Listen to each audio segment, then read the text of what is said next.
Muy buenas noches a todos. Muy agradecidos con Finca Cántaros por el espacio, por dejarnos hoy, esta tarde, compartir un poco sobre Motus, hablar un poco sobre qué es Motus y, bueno, el tema principal de nuestra charla hoy es aplicaciones del sistema Motus para la conservación. Mi nombre es Paz y me acompaña mi compañero Ernesto Carman.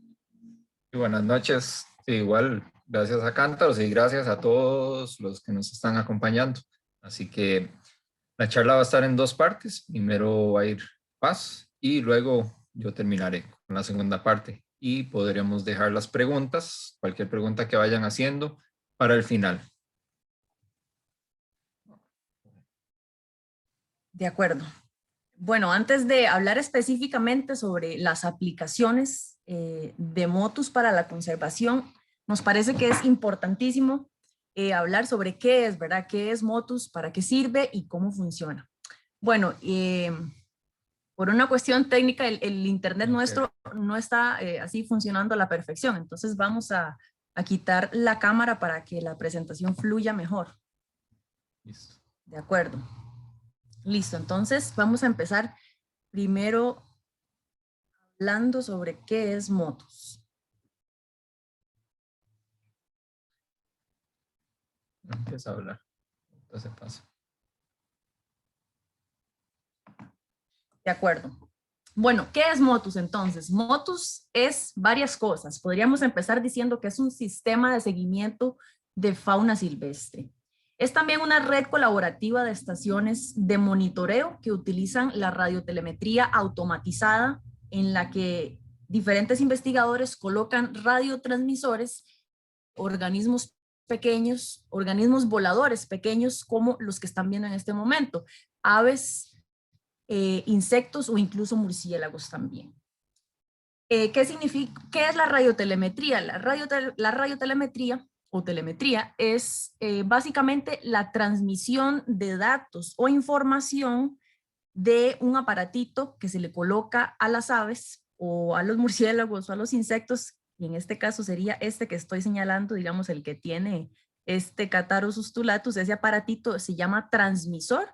Entonces los datos, valga la redundancia, se transmiten a un recibidor, que en el caso de Motus, ese recibidor son antenas. Entonces es eso. ¿Y qué significa que sea automatizada? Significa que no requieren de una persona para ser operado, sino más bien que los datos se generan o se transmiten automáticamente. Un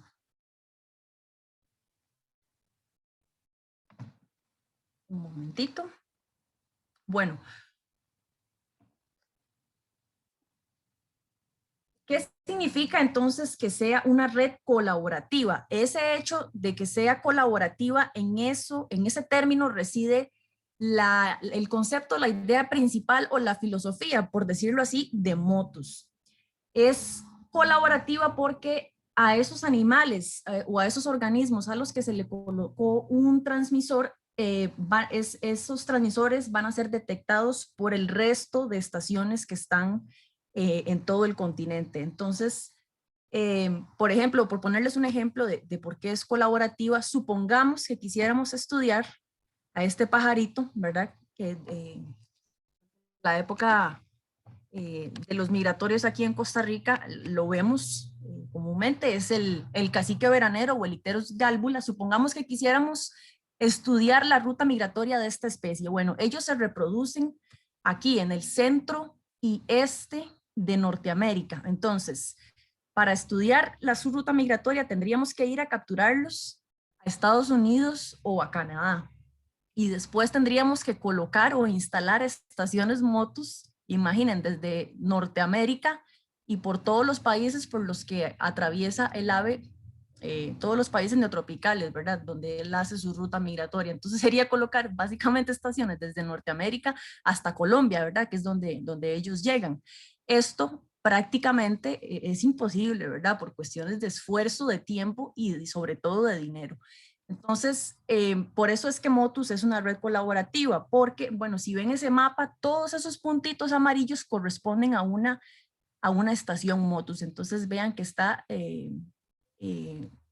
digamos, a través del todo el continente. No tengo, esta foto no es llega hasta Argentina, pero si lo viéramos más completo, llegaría hasta ahí. Entonces, es también, perdón, es colaborativa porque investigadores se benefician, investigadores que tienen proyectos particulares se benefician del resto de las estaciones, ¿verdad? No tienen que ponerlas todos ellos porque eso sería humanamente imposible. Es además colaborativa porque no solamente implica investigadores, ¿verdad? Sino todo un conjunto de actores sociales, como por ejemplo, bueno, desde propietarios hasta organizaciones de todo tipo como ONGs, universidades, hoteles, reservas naturales, organizaciones gubernamentales, fincas, etcétera, etcétera. Y también personas particulares que pues comparten un interés por la conservación, ¿verdad? Entonces, no solamente se trata de investigadores haciendo proyectos, sino que envuelve todo un conjunto de demás actores. También es colaborativa por el hecho de que la información que resulta de todos esos proyectos, ¿verdad? Que trabajan con motus, es compartida con el público. La mayoría de la información es compartida con el público. Cualquier persona puede accesar a estos datos o a esta información mediante el sitio web de Motus, que es motus.org. ¿Y qué podríamos saber, por ejemplo? Bueno, podríamos saber a qué especies se le están colocando transmisores, cuáles son los proyectos que están participando en este sistema de Motus, y también se pueden saber y dar seguimiento a las detecciones de aves, murciélagos e insectos con los que están trabajando esos investigadores, ¿verdad? Entonces, cualquier persona que se meta a la página puede accesar a esa información. Por eso también es colaborativa y es por eso que cualquiera que sea parte de Motus, ¿verdad? En cualquiera de sus estadios o procesos, ser parte de Motus es hacer ciencia comunitaria, por estas razones. Es cuando hablamos de una estación Motus, ¿a qué me refiero? ¿Qué es una estación? Bueno, como ven ahí en esas fotos, es básicamente una estación consiste en varias antenas sostenidas usualmente por un tubo metálico. En estas 4 fotos que ponemos, en los 4 casos, bueno, son estaciones diferentes. Entonces es eso, son varias antenas que están atadas o sostenidas usualmente en tubo metálico, y ese tubo metálico está soportado por otro tipo de estructura que entre las diferentes estaciones es distinta esa estructura. Puede ser como en esta primera foto que está sostenida de un techo. Esa es la estación de Reserva Las Brisas en Siquirres. Esta otra que está acá es en una planta de tratamiento de aguas en Panamá. Ahí está sostenida sobre un muro, básicamente de cemento. Luego está esta otra en Panamá también, está sostenida sobre este metal, esta cerca metálica. Y esta otra, la de acá abajito, en la esquina inferior derecha, es precisamente la estación de Finca Cántaros, que está sostenida de la estructura del tanque de agua que está ahí en Cántaros. Entonces, es algo muy sencillo. Son antenas que están puestas en un tubo y ese tubo está sostenido sobre otra estructura. Eso es lo que es una estación. Y esas antenas están conectadas a un aparato o al aparato que recibe los datos que emiten esos transmisores que fueron colocados a esas aves, a esos murciélagos o a esos insectos.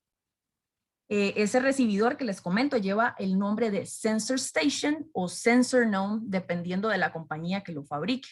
Entonces, esa cajita que está ahí es donde está guardada ese recibidor o ese receptor. Eso es lo que recibe los datos que son emitidos por los transmisores que tienen los animales en su espalda o a veces en su panza.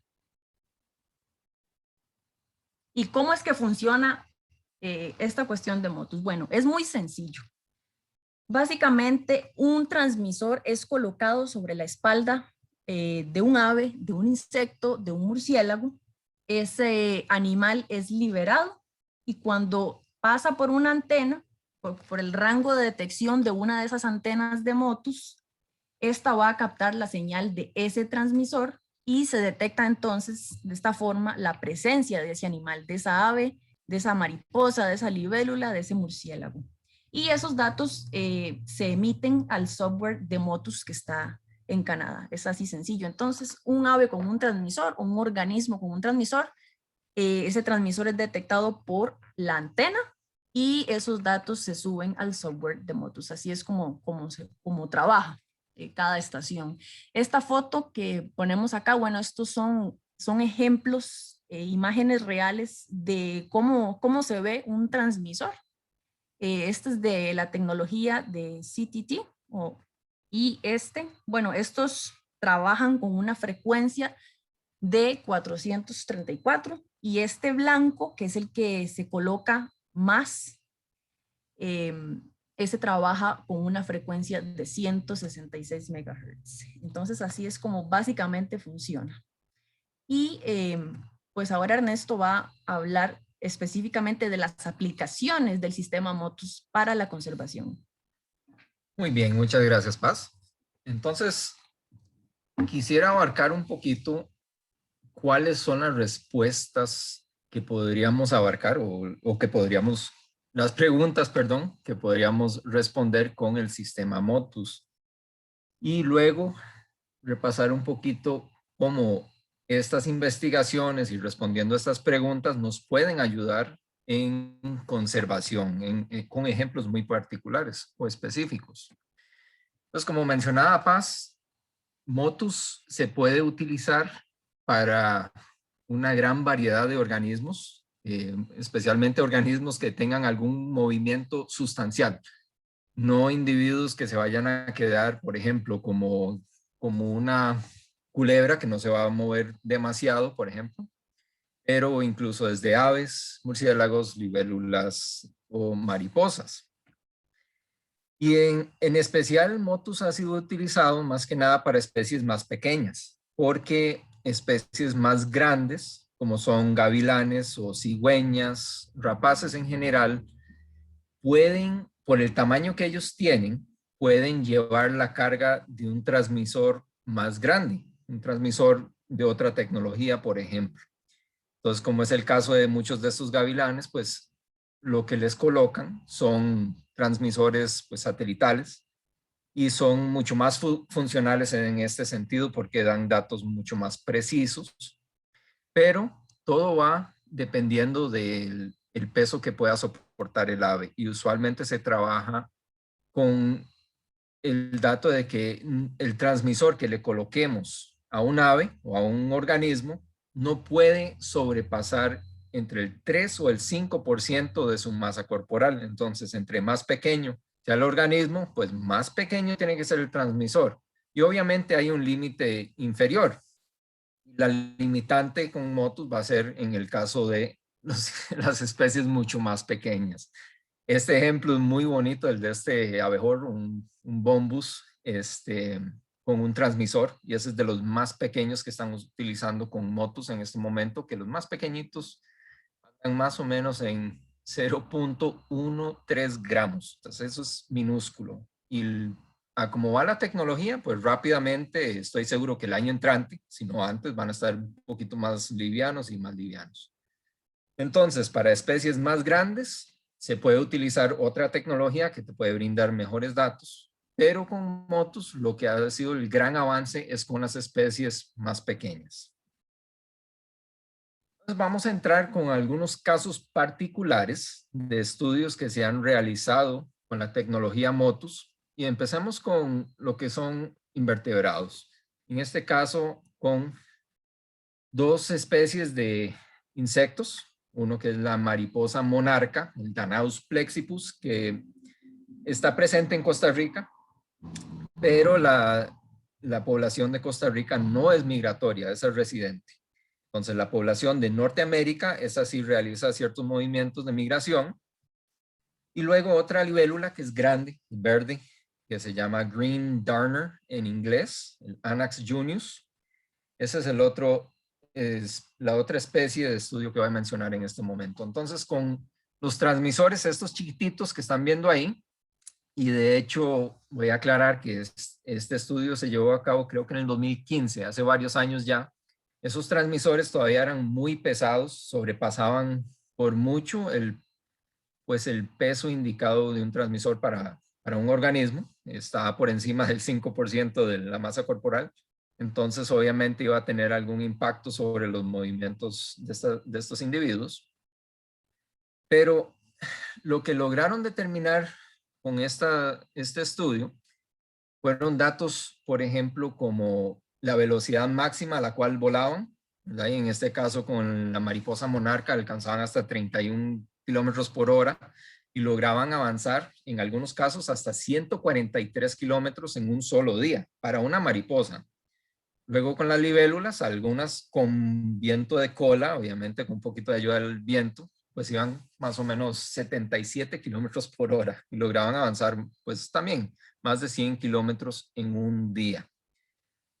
Y otro dato interesante, pues que a nosotros tal vez no nos parezca de mayor importancia, pero para los insectos definitivamente lo es que con mayor temperatura era más rápida su migración. Y eso mucho tiene que ver es por el metabolismo de los mismos insectos que cuando está muy frío, pues usualmente no están activos, ¿verdad?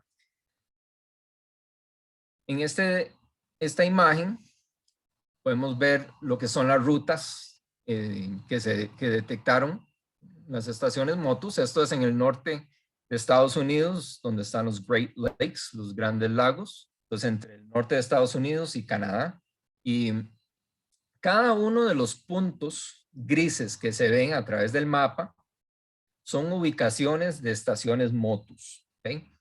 Y cada una de las líneas naranja son pues líneas de más o menos la ruta que llevó alguna de las mariposas y las líneas verdes la de las libélulas.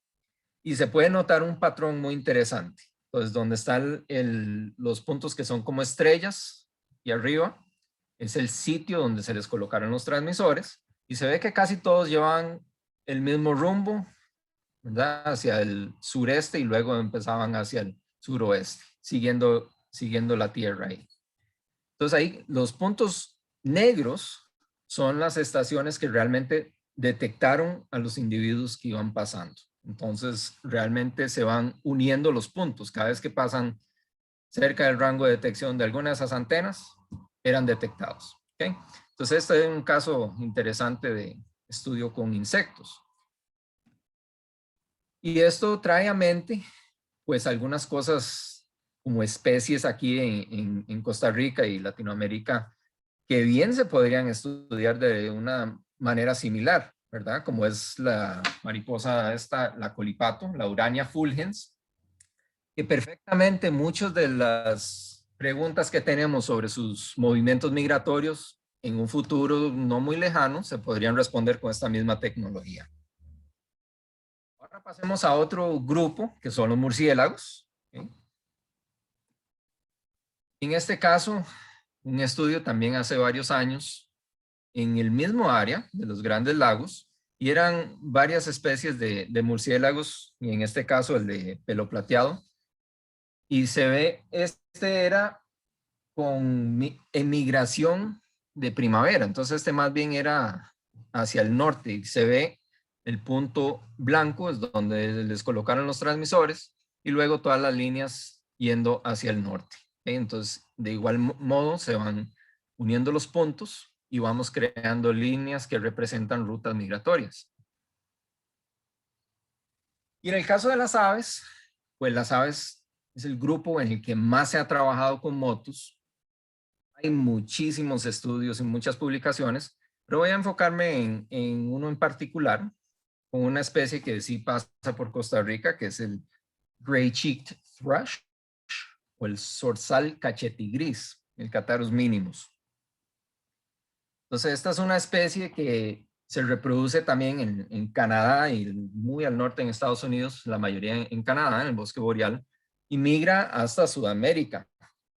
Entonces, uno de los estudios que estaban haciendo, y esto lo hizo un grupo que se llama Selva, en Colombia, trabajaron en el norte de Colombia.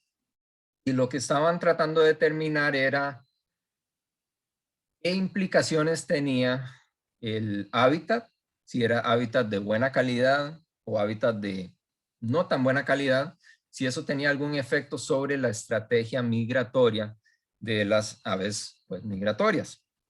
Y lo que encontraron fue muy interesante porque trabajaron en 2 sitios de estudio, uno en bosque, con lo que podríamos llamar un muy buen hábitat, y también trabajaron en lo que eran cafetales con sombra, y de eso se calificaban como no tan buen hábitat, un poquito menos favorable.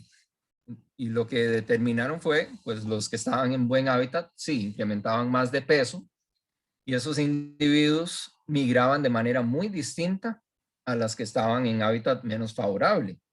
Entonces, los que estaban, los que primeramente estaban en cafetal, duraban menos tiempo en ese sitio de reabastecimiento, acumulando grasa, y migraban en un periodo antes, una fecha mucho más antes que los 8 individuos. En cambio, los que estaban en muy buen hábitat se quedaban mucho más tiempo. Entonces, voy a recapitular eso un poquito.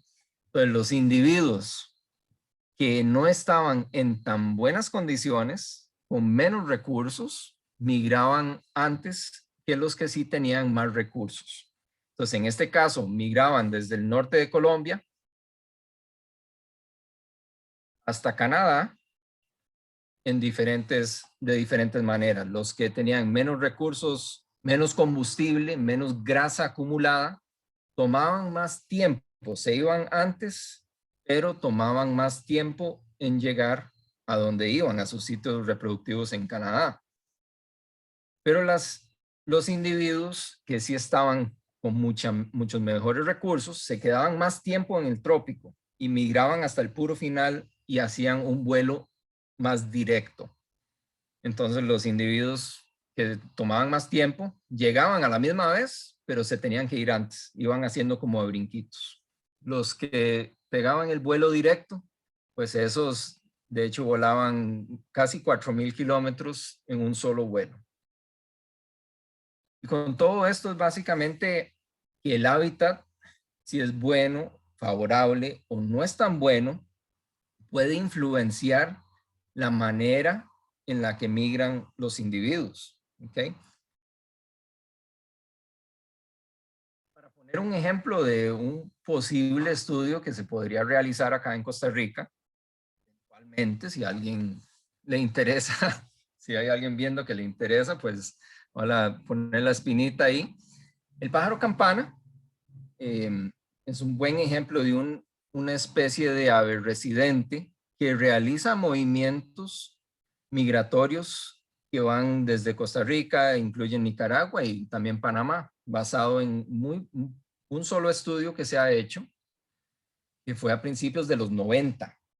Y en ese momento, pues la tecnología de telemetría estaba pues apenas iniciando o apenas mejorando, digámoslo así, y la manera en la que tenían que seguir a estas aves para detectarlas es muy diferente a como se hace ahora. Pues ahí tenían que colocarles el transmisor, luego volar en avioneta con una antena y buscarlas a ver dónde estaban presentes. Y en ese caso, individuos de Monteverde se iban hasta Nicaragua en la Reserva Indio Maíz, luego iban a la península de Osa y luego regresaban a Monteverde. Ahora, estos datos se podrían recopilar con un buen sistema de motos, un buen network, una buena red de estaciones motos en Costa Rica. Se podrían responder estas preguntas de manera muy sencilla, pues se le coloca el transmisor al ave, se libera y ahí solito se van detectando si pasa por alguna de las estaciones. Entonces, con esto lo que quiero recalcar es que no tiene que ser aves migratorias o organismos migratorios, ¿verdad? Para poder utilizar motos, sino que tiene muchísimas aplicaciones también para aves residentes. Ojalá aves que realicen algún movimiento, como es el caso del pájaro campana, o incluso el quetzal, ¿verdad? Que realiza movimientos altitudinales. Y también el caso de la lapa verde, ¿verdad? Es otro que bien se podría trabajar con el sistema motos. Ahora, con algunos casos que son más pertinentes a lo que es Costa Rica, en una de las estaciones en el Caribe, que es el de Reserva Las Brisas, fue muy curioso porque siempre se habla que Centroamérica, en especial Costa Rica y Panamá, son un embudo para las aves migratorias. Entonces, cuando van migrando desde el Canadá a Estados Unidos, que es un territorio muy amplio, ¿verdad? Entre costa y costa de mucho terreno, todas esas aves, cuando van migrando, pues se van centrando más en un área muy pequeñita, como lo es Costa Rica y Panamá, y crea ese embudo. Pues el año pasado logramos demostrar eso con un par de detecciones del Catharus ustulatus, del zorzal de Swainson, que la misma noche del 31 de octubre pasaron dos individuos, o fueron detectados dos individuos por esa estación, y vean desde dónde venían. Uno venía totalmente del oeste de Canadá, de British Columbia, y el otro del este de Estados Unidos. Entonces ponen ejemplo ese efecto embudo, pues de la mejor manera, ¿verdad? Y eso es algo que sería sumamente difícil comprobar si no se tuvieran estas estaciones. Y un caso que es pues de Finca Cántaros, que es muy reciente también. Este fue la semana pasada, de hecho el sábado pasado, tuvo su primera detección y este fue también de un Catharus ustulatus, un zorzal. Que si ven la línea blanca en este mapa, primero que nada todos los puntos amarillos son estaciones motus existentes. Pues la línea blanca es digamos, una ruta hipotética que hizo este individuo, que fue marcado y se le colocó el transmisor en el oeste de Canadá, luego migró a Sudamérica, algún sitio, y ahora fue detectado, si ven la línea azul, fue detectado en la estación de Finca Cántaros. Entonces hay que esperar a que complete su viaje, ojalá lo logre, y vuelva a ser detectado más al norte en alguna otra estación. Entonces este es emocionante porque es la primera detección que tiene la estación de Finca Cántaros. Y a todo esto, estos son casos muy particulares de estudios, pero ¿esto qué nos dice o en qué nos ayuda a saber estas cosas? Y en el caso de las rutas migratorias de las aves, pues sí, es importante saberlas, es importante saber por dónde se mueven, precisamente porque hay que saber dónde hay que proteger hábitat, ¿verdad? Cierto que es muy importante proteger cuanto hábitat se pueda en tantos lugares como se puedan, pero siendo realistas, hay que entender que no hay recursos para hacer eso, ¿verdad? Entonces, con recursos limitados, hay que saber dónde enfocar estos recursos para tener el mayor impacto favorable sobre las especies. Entonces, conociendo lo que son las rutas migratorias o incluso conociendo cuáles son los sitios que utilizan para hacer paradas durante su migración, ya podríamos designar sitios de prioridad para poder realizar esfuerzos de conservación. Y lo mismo para las aves residentes, ¿verdad? Si empezamos a utilizar motus para las aves residentes como la lapa verde, sabríamos exactamente cuáles son sus movimientos estacionales, a dónde hay que pues, dejar más bosque, a dónde hay que sembrar más almendros, por ejemplo. Entonces, las aplicaciones en conservación son muy importantes y muy poderosas, digámoslo así, porque tiene muchas aplicaciones, ¿verdad? En cuanto a generar conocimiento, en cuanto a educación, pero creo que donde realmente está la parte más poderosa es esa, en cuanto a ayudar en la parte de conservación, definiendo sitios de prioridad para su conservación de todas las especies implicadas. Y bueno, queremos dejar bastante espacio para preguntas y podemos seguir conversando más.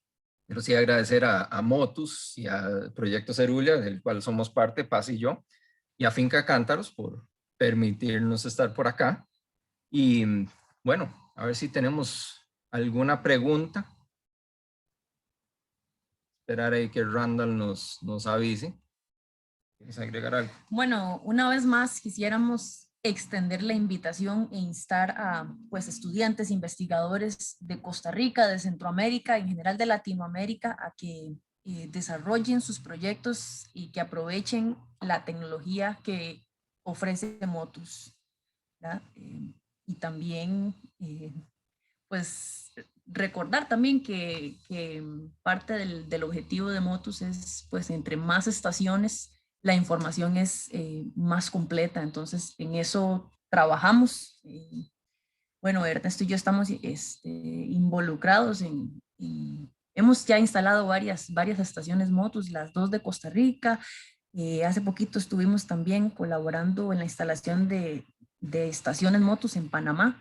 Entonces, en eso corremos la voz, ¿verdad? De que propietarios, organizaciones, universidades y demás participantes sociales se unan a la causa de la conservación y ayuden para Motus se puede ayudar de muchas formas, tanto, digamos, ofreciendo su propia propiedad, valga la redundancia, su casa, su finca, lo que tenga, su reserva, ¿verdad? Como ya ha pasado, nos han contactado personas que tienen una reservita y dicen, bueno, yo quiero tener estación Motus, ¿verdad?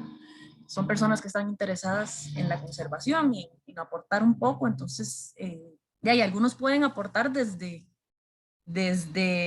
poniendo su propiedad, digamos, a disposición para instalar una estación, desde compartiendo información, patrocinando una estación o haciendo donaciones para colocar estaciones o también para el registro de los tags, etcétera. Nosotros en este momento estamos precisamente participando en un evento que es ahora el 8 de mayo. Estamos recogiendo donaciones, recopilando donaciones para poder colocarle tags o transmisores a la reinita cerúlea, que es esta ave migratoria que están viendo en este momento. Ese es un macho de Cetophaga cerulea, que es la especie focal con la que trabajamos desde Proyecto Cerúlea, allá en Reserva Las Brisas, en Siquirres. Entonces, hemos hecho anillamiento por años en Las Brisas, como les hemos mencionado, hay una estación Motus y ahora definitivamente el paso siguiente que queremos dar es la colocación de transmisores en aves. En este caso, la especie que más nos interesa es la reinita cerúlea, ¿verdad? Es una especie bastante, digamos, que atrae la atención en términos de conservación, no solamente acá, sino en Estados Unidos y Canadá, por el declive de sus poblaciones que ha sido fatal, ¿verdad? Han decrecido hasta más del 70% de sus poblaciones porque ellos requieren de bosque de calidad, bosque primario, y la pérdida de hábitat las está afectando bastante. Entonces, estamos en eso. Sí, ahora lo que quisiera también es mostrarles, voy a dejar de compartir esta pantalla, pero quisiera mostrarles directamente desde la página de Motus algunas cositas interesantes que podemos ver y que de hecho cualquiera puede ver. Nada más voy a compartir acá otra de las pantallas. Vamos a ver. A ver si es este. Un segundito. Aquí está.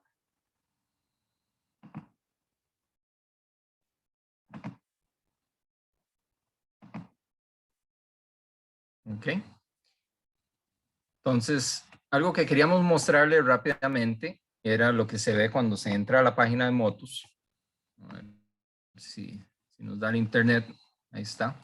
Entonces, al entrar a la página de motus.org, podemos ver varias cosas. Y una de ellas, puedo decir las más entretenidas, o por lo menos una de las que me entretiene más a mí, es si se van aquí a explorar datos, receiver locations, que es la ubicación de donde están todas las estaciones, nos va a aparecer este mapita aquí abajo. Y este mapa muestra todas las estaciones que están activas en el mundo.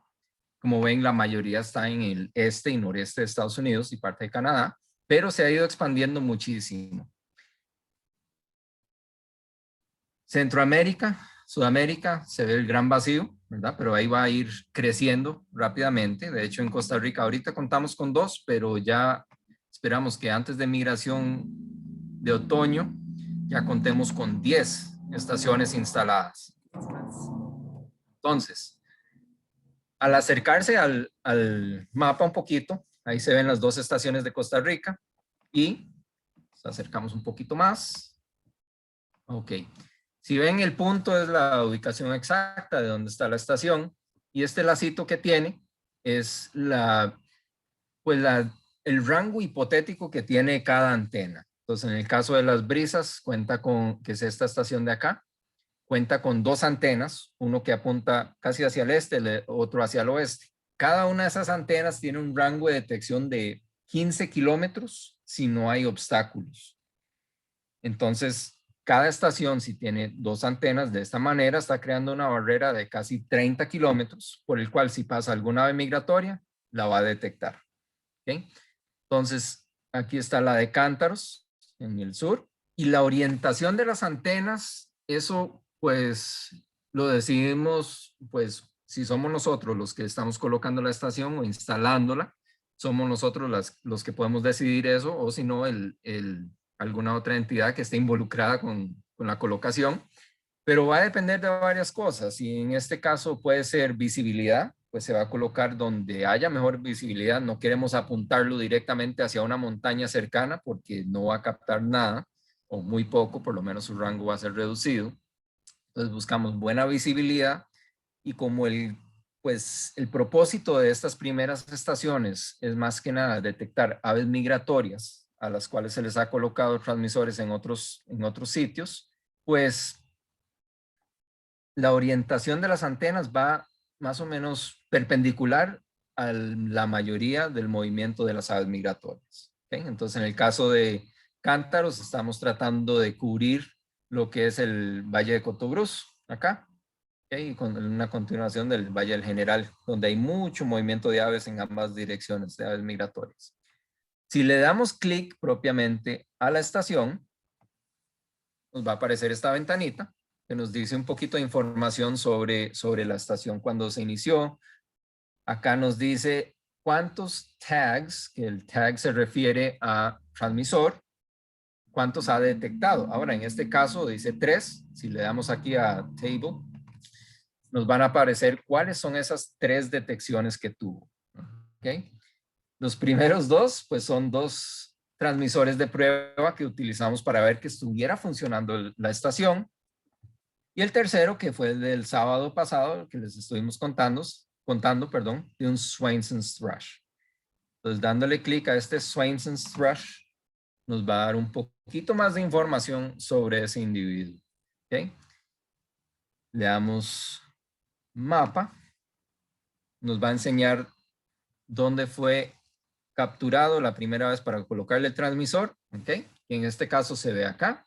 Este punto fue donde se le colocó el transmisor y esta otra es una estación que también la detectó.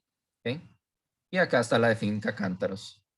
De hecho, podemos darle un clic acá y nos aparece la fecha exacta en la que fue detectada y por cuánto tiempo fue detectado. Y esto es curioso porque dice 4 minutos 11 segundos. Un tiempo tan corto de detección significa que el ave iba migrando activamente, ¿sí? Porque solamente fue detectado por 4 minutos. Si hubiese sido un ave, un individuo que tenía un transmisor que paró en Finca Cántaros para reabastecerse de alimento por todo un día o 2 días, pues aparecería esa información, sería detectado por todo ese tiempo. Pero con un tiempo de detección tan corto, de 4 minutos, significa que esa ave iba migrando activamente. Ok, vamos a buscar otro por acá. Entonces, muchos de estos datos están abiertos, estos son datos totalmente públicos. Hay otros datos que, pues, depende de cada investigador. Cada investigador que coloque los transmisores son los que van a tener, pues, la decisión si quieren compartir los datos o cuántos datos quieren compartir. Pero estos datos que estamos viendo en este momento, cualquiera los puede accesar. Entonces vamos a ver un voy a ver si encuentro un ejemplo, algo muy divertido que se puede ver en motos. Es, a ver, ¿cuál era? ¿Qué era este? Ok, vamos a revisar este. Porque también hay una forma de ver, si le damos clic a un individuo que fue detectado, en este caso es de Reserva Las Brisas, le damos mapa. Ok, este es muy divertido, a mí me parece muy divertido este. Ven que el lado de arriba, primero que nada, hay pues un botón de stop, otro de flechita a la derecha es de play. La línea blanca es el recorrido que realizó este individuo y cada punto blanco es una estación diferente que lo detectó. ¿Ok? Entonces, en este caso fue detectado pues desde donde se colocó el transmisor, 1, 2, 3, 4 y 5. Si le damos aquí a esta flechita de la derecha, denme un momento para que dure un poquito más de tiempo. Le damos clic a esta flechita. Ahí se ve el recorrido hipotético que hizo el ave. Obviamente, entre punto y punto no sabemos exactamente qué hizo, ¿verdad? Pero esto es uniendo los puntos de las diferentes estaciones que lo detectaron. ¿Okay? Entonces se puede ver ese recorrido y es un recorrido muy interesante porque uno pensaría quizá que al ser un individuo de Zorzal de Swainson del oeste de Canadá, que se iría por la ruta más cercana, ¿verdad? Que sería siguiendo el oeste de Estados Unidos, México, pasar por Centroamérica y llegar a Sudamérica. Pero no, totalmente se tiró hacia el este, luego bajó. ¿Okay? Entonces, eso es un resultado interesantísimo. Y es muy curioso que la mayoría de las detecciones que hemos tenido en Costa Rica, yo creo que el 90% han sido Zorzal de Swainson y han venido de este proyecto en particular. Esta muchacha que se llama Kira Delmore está estudiando algo muy curioso que es, a ver, qué es lo que está realmente determinando las rutas que toman las aves. ¿Okay? Y en este caso hay una población de Zorzal de Swainson que es del oeste y hay otra que es del este. Y esta zona de aquí, intermedia, es una zona de hibridización de ambas subespecies. Entonces, lo que ha encontrado, gracias a tecnologías como Motus, es que los individuos puros del oeste tienen una ruta, que es por acá, que se tiran más o menos por el oeste. Luego, los individuos, por decirlo así, puros del este, tienen una ruta similar a esta que estamos viendo acá, que se tira más hacia el este, antes de irse al sur. Y los individuos híbridos, pues tienen una ruta intermedia, entonces se van en ninguno ni el otro, sino que se van aquí como por el centro. Entonces, esos son datos muy interesantes porque lo que nos dicen es que la decisión de qué ruta tomar durante la migración es determinado en este caso particular por la genética. Es algo heredado y como son híbridos, tienen partes que le dicen, pues váyase por aquí, los otros por el otro lado. Entonces se manda por el centro, ¿verdad? Entonces esto es algo muy curioso que uno puede ver con muchas de las especies, porque uno puede accesar también en Motus, puede accesar la lista de especies a las que le han colocado transmisores también. Y hay muchísimas. En este momento, los que más están activos son estos de los zorzales de Swainson. Vamos a ver. ¿Tenemos alguna pregunta? Creo que no. Bueno, no he visto. Si dejamos a Randall que nos indique si hay alguna pregunta. Vamos a ver.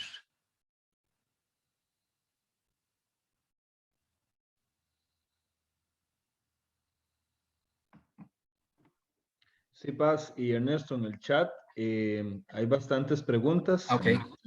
Ok. Es que estaba buscando el chat, no lo encontraba, perdón. Ya voy. Ok, A ver dónde ok. lo encuentro. Seguro dejar de compartir acá, seguro. A ver. Vamos a dejar de compartir la pantalla y... Ok. Ok, ya ahora sí, ya lo encontré.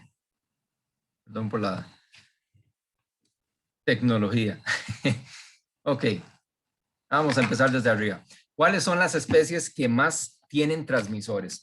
Ok, esto es difícil de determinar pues a ciencia cierta por parte de nosotros, pero Los que más tienen en este momento son los zorzales de Swainson.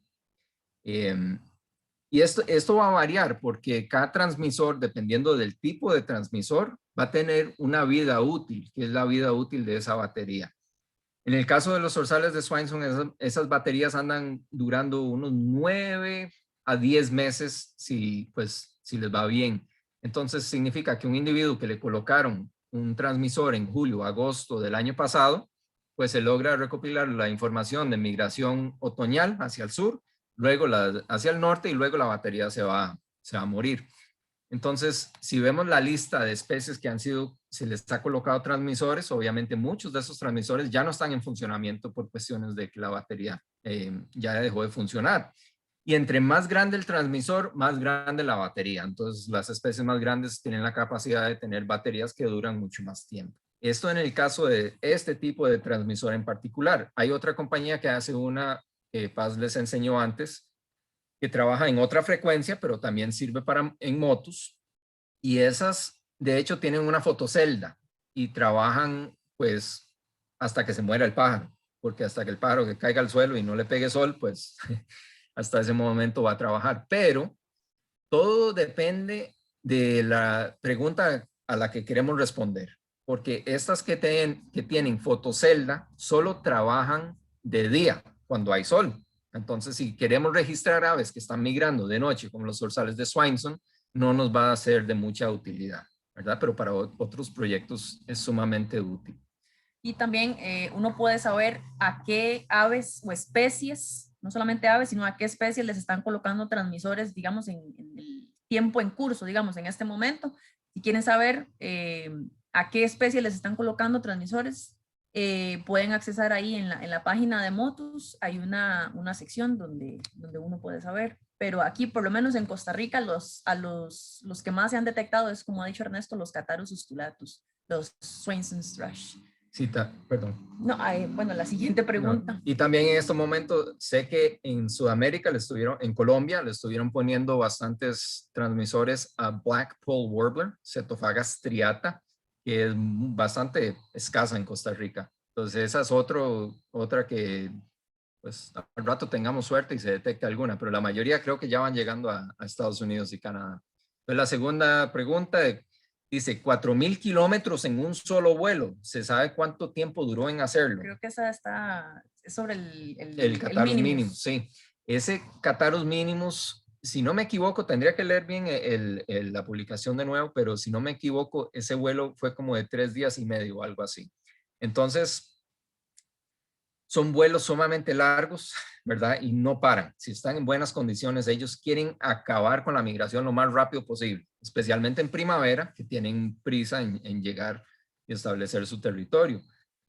Porque si lo vemos, quizá del punto de vista de los pájaros, un ave o un individuo que realice una migración a escalas, ¿verdad? Que tal vez salga de Perú y pare en Colombia, luego pare en Costa Rica, luego para en la península de Yucatán, luego llega a Norteamérica, es mucho más riesgoso estar haciendo estas paradas en sitios que quizá no conoce, donde no sabe dónde están los depredadores, donde no saben dónde hay fuentes de alimento.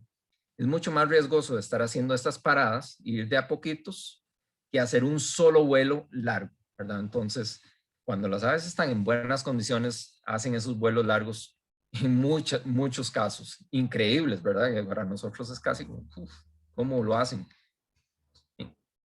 Bueno, también se me olvidó agregar a la respuesta de la pregunta anterior sobre a qué especies se les ha colocado más transmisores. Creo que la excepción aquí en Costa Rica de las antenas que han detectado, que han detectado aves, la excepción es un buteo de Swainson que detectó la estación de las brisas. Esa ha sido como la gran excepción, pero el resto han sido Catarrus ustulatus. Todos han sido algo de Swainson. Sí, exactamente.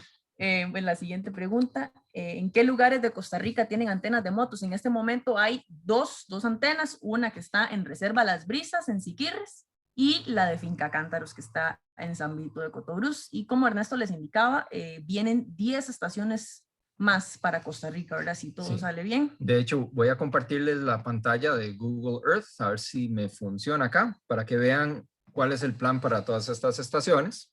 ¿A dónde está? Aquí está.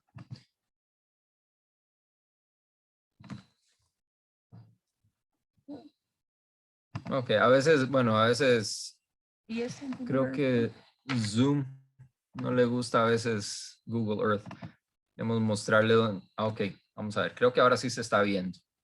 Listo, entonces, si ven este mapa de Costa Rica, pueden ver cada línea representa el rango de detección aproximado de una de las antenas. Esta verde es la de las brisas, cerca de la Alegría de Siquirres, y esta verde en el sur es la de Finca Cántaros. Ahora vienen dos estaciones más acá en el norte, en el área de conservación Guanacaste, uno en la estación Pitilla y otra que va a estar en la estación de Maritza. Luego una para Monteverde, una aquí donde estamos nosotros, en Paraíso de Cartago, que abarcaría todo el Valle Central perpendicularmente. Otra en Veraguas, cerca de Liverpool, en Limón. Y 3 estaciones para la zona de Osa. Entonces, una acá entrando a la península y las otras 2 propiamente en la península. Luego esperamos que, pues, poder cerrar algunas de estas brechas, porque una de las cosas que estamos tratando de hacer es, pues, crear como una cerca que atraviese el país por completo, ¿verdad? De lado a lado. Y bueno, entre más estaciones hayan, mientras se pueda ir rellenando espacios, mejor va a ser los datos que se puedan recopilar. Y no solo eso, sino que más útil va a ser la red de motos para investigaciones locales, ¿verdad? Como les mencionaba con Lapa Verde, Quetzales, Pájaro Campana, cualquiera de esas. Voy a salirme de acá otra vez y seguir con las preguntas. Voy para arriba, voy para arriba. Vamos a ver. Ok. Se han logrado detectar de un continente a otro. Bueno, si hablamos de Norteamérica, Sudamérica, sí. De lo que sería como de Europa o África, de ese lado, no. Pero sí comúnmente, sí se han detectado muchos de Norteamérica en Colombia, por ejemplo. Siguiente es, ¿afecta el peso del transmisor la capacidad de un ave migrante o migratoria? Pues totalmente. Hay que verlo de esta forma. Cualquier estudio, cualquier investigación que vayamos a hacer, tenemos que siempre poner en una balanza que los datos que logremos recopilar de esa investigación, ¿verdad? Superen lo que son los costos que va a tener sobre la especie, ¿verdad? Cada vez que hagamos alguna investigación, vamos a tener algún impacto sobre esa especie, en este caso, pues, a las aves. Por eso les mencionaba que los transmisores no deberían sobrepasar el 3% de la masa corporal del ave. Eso es lo que se ha determinado como lo óptimo, ¿verdad? En algunos casos le suben hasta 5% de la masa corporal, pero depende mucho de cada especie, ¿verdad? Pero ahí es donde hay que tener mucho cuidado. No podemos colocarle un transmisor muy pesado, porque si nos imaginamos una reinita cerúlea que pesa 8 gramos, cuando va a ser una migración larga de más de 1000 kilómetros, que lo hacen pues todos los años, y si no más de 1000 kilómetros, primero llevan el peso de su grasa, porque ellos acumulan mucha grasa para energía, para su combustible, para hacer la migración y el músculo. Entonces acumulan mucho peso ya en sí para hacer la migración. Luego agregarle un transmisor, pues obviamente va a tener algún costo.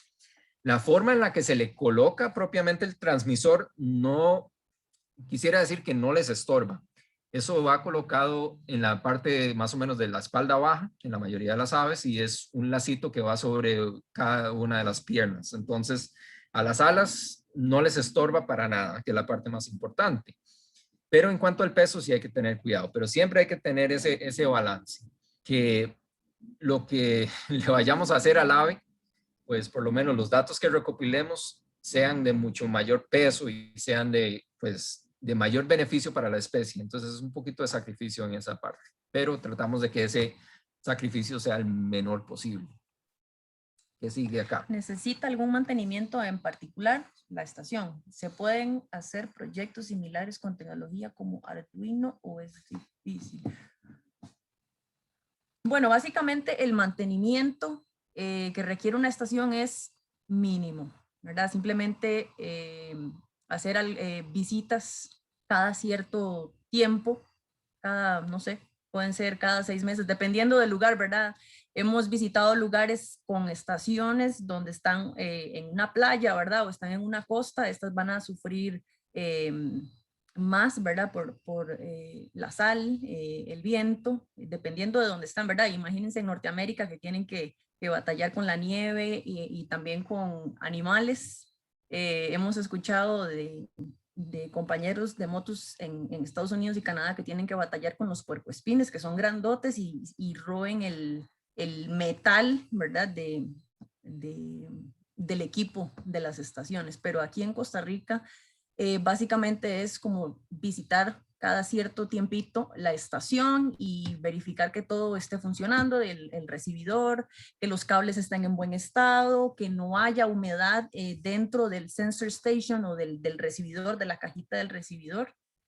Pero es eso, es poquito. O sea, cuando se hace la inversión en una estación, es eso, es básicamente una sola inversión que corresponde a las antenas y al recibidor, el sensor station. Sí, en cuanto a Arduino, yo la Sí, verdad no, no sé qué es Arduino. sí, más la bien nos verdad, vamos entonces, a meter a ver qué es eso para estar vamos a enterados. ver. Pero de todos modos, las estaciones Motus funcionan con estos dos tipos de transmisores que hace un rato les mostramos en la presentación, y los datos son subidos, se suben a la base de datos de Motus, es decir, solo responden al software de Motus en Canadá, no a ningún otro. Sí, eso puede adelantar algo de la respuesta a la pregunta de esa persona, pero igual nos vamos a meter a ver qué es Arduino para estar enterados. Ok, aquí el siguiente es cómo se alimenta Motus de estos datos. Necesita un servidor en tiempo real. Ok, ahí pues no necesita, por ejemplo, no necesitamos de internet para que trabaje Motus, pero hay diferentes formas en las cuales esos datos de detecciones de cada estación son subidas a la plataforma de Motus. Entonces, hay una que es pues manual. Si estamos en un lugar remoto donde no hay ni electricidad, no hay internet, entonces lo que se hace es que cada cierto periodo, cada 2 meses o cada mes, depende de cada proyecto, se puede ir a visitar el sitio, descargar los datos y luego se suben manualmente a la plataforma de Motus. Los nuevos sensor stations, esos se pueden conectar directamente a un modem. Pues si hay internet cerca, se conecta directamente a un modem y están subiendo la información automáticamente. Pero también tienen la capacidad de subir los datos por medio de datos celulares. Entonces, cada uno de esos sensor stations cuenta con un chip de GSM, entonces se puede conectar al red, mientras haya red de 2G, se puede conectar y subir los datos de esa manera. Entonces, depende de dónde estemos, depende de cuál es el proyecto, hay diferentes maneras de subir los datos, ya sea automático o manual. ¿Cuántas estaciones tienen previstas colocar en Centroamérica y en cuáles países? Bueno, como les comentábamos antes, para Costa Rica vienen 10 estaciones más, además de las 2 existentes en este momento. Y también para Centroamérica, para Nicaragua y para Guatemala, ¿cierto? ¿Cuántas eran? Sí, creo que en Nicaragua están ya planeando 3 y las de Guatemala tienen ya 4 confirmadas. Entonces, va incrementando rápidamente y especialmente de aquí a 2 años plazo va a incrementar mucho más. México también tiene un plan va a incrementar muchísimo en México también. Sí. Entonces en Nicaragua ya hay uno funcionando, de hecho desde hace algunos años en el norte de Nicaragua, que es en Reserva del Jaguar. Pero sí vienen 3 más para Nicaragua y 4 para Guatemala. ¿Qué pasa cuando se les acaba la batería? ¿Se atrapan, para quitarla o se llega a caer en algún momento? Efectivamente, se llegan a caer en algún momento. Sí. Sí, volver a atraparlos es muy difícil, sí, obviamente, pero el material que se utiliza es un material que con el tiempo se estira. Usualmente es como un tipo de elástico, muchas veces es como lo que se usa para hacer como abalorios y que hacen como pulseritas y cosas, que es un elástico. Eso ya con el acicalamiento del ave y con la temperatura corporal y con la humedad se va estirando y eventualmente se cae. En el caso de que no se cayera, bueno, es muy posible que suceda de vez en cuando, pero en la mayoría de los casos, pues termina cayéndose. ¿Puede el anillamiento, interesante pregunta, ¿puede el anillamiento quedar como algo del pasado teniendo este tipo de tecnologías?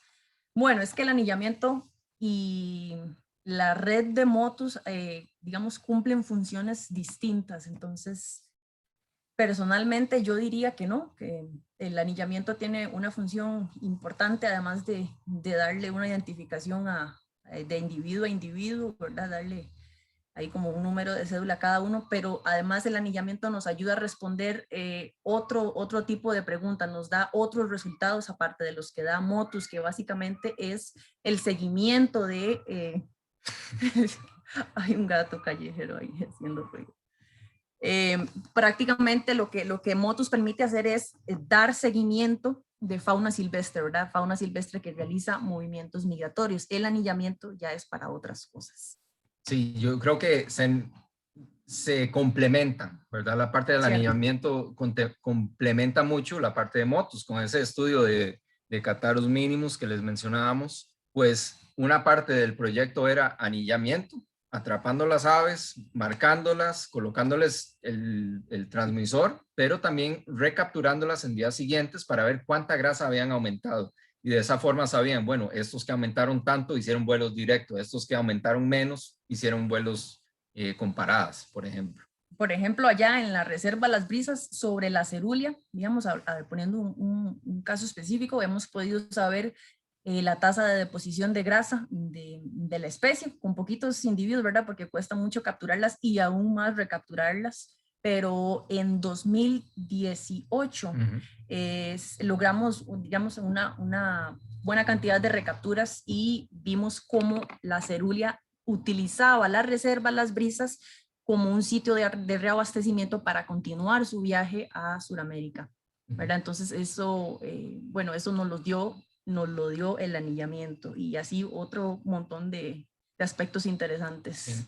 Otra cosa con Motus, trabajando en un sitio donde hay aves migratorias que están prontas a migrar, y si fuéramos a atrapar un Catharus ustulatus en finca Cántaros, por ejemplo, y se le coloca un transmisor, vamos a saber exactamente cuántos días estuvo ahí alimentándose antes de migrar, y se sabe el momento exacto en el cual migra el ave, porque obviamente la estación está recibiendo esa señal constante del ave que está ahí, pero en el momento que el ave migra, esa señal se va a ir poniéndose más débil, más débil, más débil hasta que desaparece. Entonces nos indica el momento exacto en el que migra el ave también.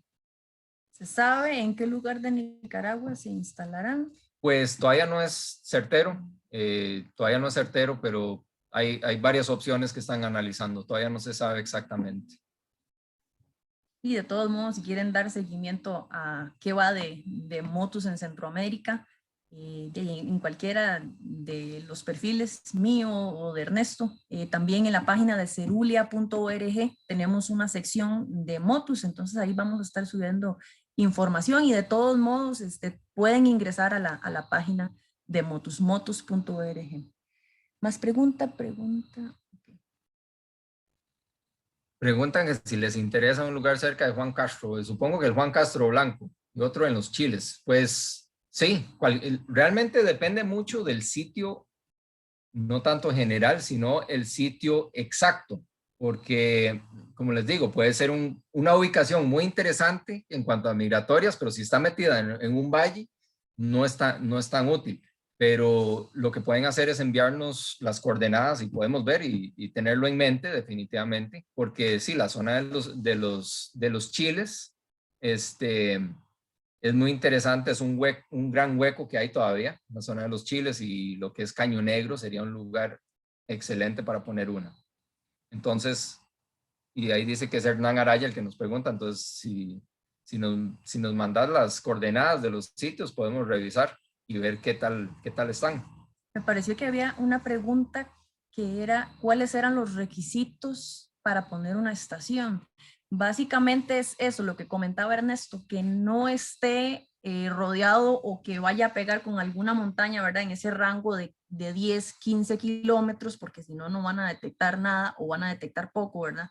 Entonces la inversión que se va a hacer no va a valer tanto la pena. Entonces es eso, que esté despejado de ese tipo de obstáculos y también, además de ese obstáculo natural como un cerro o una montaña o lo que sea, también está el obstáculo de si ese lugar está cerca de otras antenas de telecomunicaciones. Eso también puede interferir. Entonces es como básicamente eso, que no tenga un obstáculo para que las antenas, como son direccionales, tengan ahí el espacio libre. Sí, una buena visibilidad. Sí. Básicamente.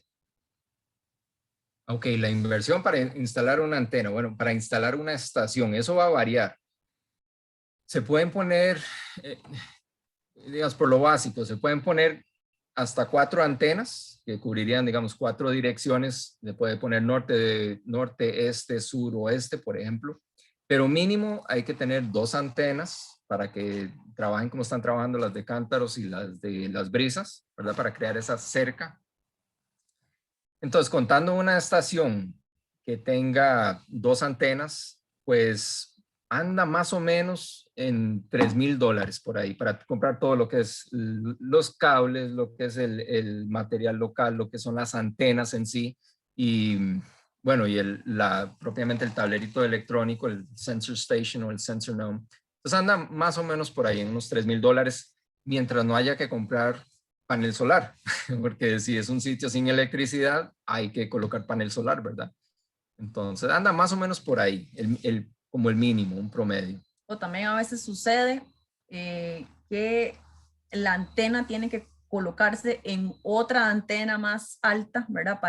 Para coger buena señal o para que no esté obstaculizada por un cerro. Entonces a veces toca poner una antena más alta, entonces eso requiere un poco más de inversión. Pero por lo menos aquí en Costa Rica no ha tocado hacer eso. Lo hemos visto sobre todo allá en Norteamérica. Sí, sí, hay que a veces jugársela con lo que hay, ¿verdad? Y como el de Cántaros está pues, en el tanque de agua, sí, básicamente, pero era el sitio más apropiado. Entonces, se puede se puede invertir cuanto uno quiera, ¿verdad? Pero hay formas de hacerlo que no son tan recaros. A ver, son 15 kilómetros lineal, pero ¿cuánto en altura? Ok, esto es algo, no sé si se acuerdan cuando puse la página de Motus, cuando me acerqué más a uno de los sitios, se veía como un lacito alrededor en esa dirección. Al ser antenas direccionales, están captando más o menos en esa forma, que es como en forma de gota de agua, digamos. Pues hacia arriba, verticalmente, captan. Imagínense que esa forma de gota de agua es tridimensional, entonces capta mucho para arriba. En el caso de aves realmente, si están volando alto, creo que no hay ninguna ave que vaya a volar suficientemente alto en esta zona como para escaparse de una detección. Entonces, sí es bastante alto. No sabría cuánto es exactamente, pero con el caso de las aves que tenemos acá en América, no hay ninguno que se vaya a escapar al ir demasiado alto, que yo sepa. O tal vez por eso no las hemos detectado, ¿verdad? Y es muy curioso, hay muchos datos que se pueden lograr a partir de motos, no solamente cuándo pasó, sino que viendo ya las detecciones, porque cada transmisor emite su señal con cierta frecuencia, ¿verdad? Puede ser cada 15 segundos más o menos. Entonces, obviamente al ir acercándose el ave a la antena, al rango de detección, pues la señal empieza débil, luego más fuerte, más fuerte, más fuerte, y cuando pasa justo encima de la antena es cuando tiene la señal más fuerte y luego va a ir disminuyendo. Viendo en un gráfico la intensidad de estas señales, dependiendo cómo sea el gráfico, se puede saber si el ave iba perpendicular a la antena, si iba paralelo a la antena, si iba diagonal, y podemos saber no solo dirección, sino también la velocidad que llevaba, por ejemplo. Entonces hay muchas otras cosas que se pueden determinar con eso. Parece que ya no hay más preguntas. ¿Tienes alguna pregunta? No. Randall, ¿hay más preguntas? Ya terminamos. No, estas son todas las preguntas. Agradecerles a ustedes por la charla tan interesante, tan bonita, a todas las personas que nos siguieron por el Facebook también.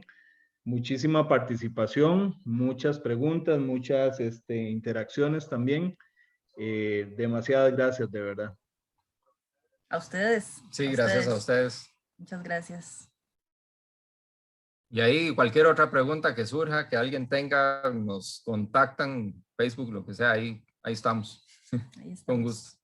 También si desean saber, bueno, por si les interesa, nosotros hicimos un videito sobre Motus, un video explicativo, qué es Motus, cómo funciona, para qué sirven, cuáles son sus posibles aplicaciones y demás. Está en YouTube, nada más escriben Motus Costa Rica y ahí lo pueden accesar. Voy a compartir el link ahí en el... Está enfocado a Costa Rica y está en español con subtítulos en inglés también, por si quieren compartirlo a alguna persona de habla inglesa.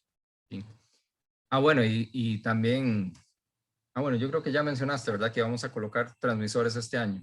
Sí, exactamente. Estamos en ese proyecto de colocar transmisores a la Reinita Cerulia allá en Reserva Las Brisas, en Siquirres. Entonces estamos en una campaña recogiendo dinero, donaciones para eso, ¿verdad? Para comprar los transmisores y el registro de los transmisores, ¿verdad? Que es otra inversión que hay que hacer para los investigadores que ponen transmisores en aves y que trabajan con motos. Entonces ahí, ese es el videito.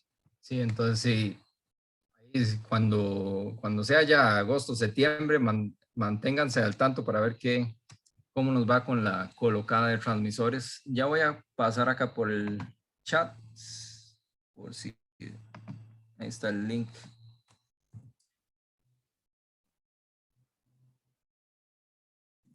Ahí está el link del video.